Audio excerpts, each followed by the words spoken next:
स्वागत करता हूं आपको अपने इस यूट्यूब चैनल। दोस्तों, एलपी का सीबीटी 1 का रिज़ल्ट कब तक जारी होगा, इस विषय में आज न्यूज़पेपर में एक आर्टिकल छपी हुई है और इसमें कुछ महत्वपूर्ण पॉइंट भी हैं जिसके बारे में मैं चर्चा करूंगा कि इसमें सीबीटी 2 कैसा होगा, नॉर्मलाइजेशन होगा कि नहीं होगा, तमाम चीज़ों के बारे में हम डिस्कस करेंगे। चैनल पे नए तो सब्सक्राइब कर लीजिएगा। देखिएगा, एक आर्टिकल यहाँ पे आई हुई है जिसमें ऐसा बताया जा रहा है कि जो आपके सहायक लोको पायलट के जो रिज़ल्ट हैं, वो जो परिणाम है सीबीटी 1 का, वो इसी माह जारी होगा। अब इसी माह जारी होगा तो इसका यहाँ पे कहना है कि परिणाम जो है वो यहाँ पे देखिएगा, सहायक लोको पायलट के जो भर्ती के परीक्षा के परिणाम इसी माह जनवरी के अंत तक जारी किया जाएगा। अब अंत तक जारी किया जाएगा तो ऑब्वियस है 26 जनवरी को तो आपका गणतंत्र दिवस रहता है, तो वहाँ पे पॉसिबल नहीं दिख रहा है। तो 27-28 के अराउंड में ही आपका जो है वो अंत तक, यही तो मतलब है कि आपके 27-28 को ही आपका जो है वो सीबीटी 1 का रिजल्ट जारी किया जाएगा।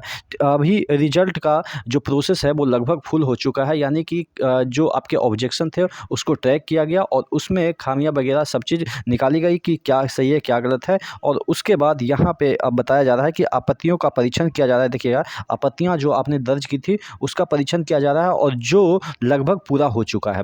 अब परीक्षा परिणाम तैयार किया जा रहा है। परिणाम जारी करने से पूर्व पुनः रिव्यू किया जा रहा है, क्योंकि कई बार क्या होता है कि गलत परिणाम जारी हो जाते हैं, गलत तरीके से परिणाम जारी हो जाते हैं, फिर उसको विड्रॉ किया जाता है, फिर से संशोधित परिणाम जारी किए जाते हैं। इस वजह से अभी टाइम ले रहा है और रेलवे सोच रहा है कि जब भी हम निकालें तो एक क्लियर निकालें और उसके बाद कोई दिक्कतें ना हो, इसलिए थोड़ा सा अभी टाइम ले रहा है। तो आपके जो है वो एग्ज़ाम का जो रिज़ल्ट है वो 27 के अराउंड में ही जारी होगा। यहाँ पे देखिएगा, लिखा है कि सीबीटी 2 की तिथियाँ बाद में होगी घोषित, यानी कि सीबीटी 2 का अभी जब आपका एग्ज़ाम का रिज़ल्ट निकल जाएगा तो उसके कुछ दिन बाद, यानी कि 1 सप्ताह के बाद ही लगभग आपके जो है वो बताए जाएंगे कि सीबीटी 2 कब होगा। हम बात कर रहे हैं कि सीबीटी 2 नॉर्मलाइजेशन होगा कि नहीं होगा। देखिए, अगर ऑफिशियल लैंग्वेज में जाइएगा या नोटिफिकेशन के अकॉर्डिंग जाइएगा तो नॉर्मलाइजेशन तो हर स्टेप में किया जाएगा, बशर्ते कि नॉर्मलाइजेशन के लिए एक बेसिक फंडा होता है कि आपके जो एग्ज़ाम है वो डिफरेंट शिफ्ट में किया गया हो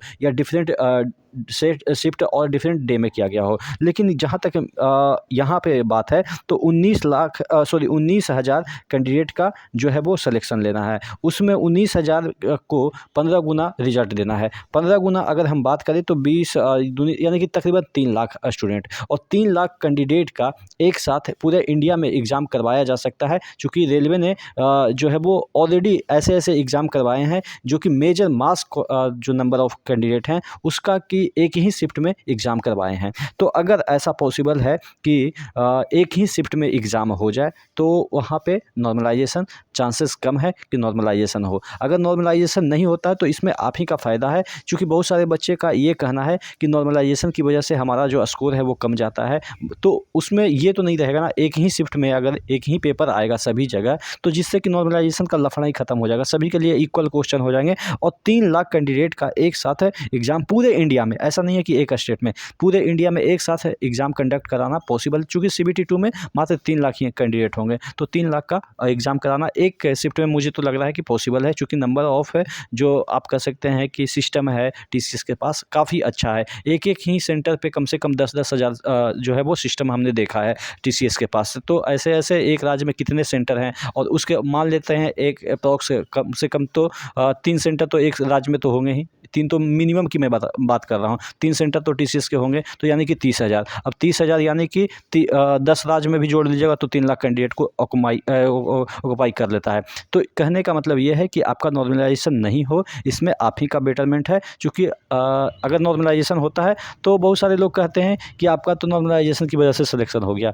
बाद में तो ये नहीं ना कहेंगे कि हमारा नॉर्मलाइजेशन की वजह से सिलेक्शन होगा, या कोई ये टॉन्ट करेगा या चिढ़ाएगा कि आपका तो नॉर्मलाइजेशन इतना हो गया इसलिए सिलेक्शन हो गया, नहीं तो आपका नहीं होता, हमारा तो नंबर कम कर दिया इसलिए मेरा सिलेक्शन नहीं हुआ। तो ये सब लफड़ा ही खत्म हो जाएगा। आशा करते हैं कि आपका रिजल्ट जल्द ही जारी हो और ये जो आपका सीबीटी 2 है उसका भी डेट जारी कर दे। नेक्स्ट वीडियो में मिलते हैं, तब तक के लिए जय हिंद।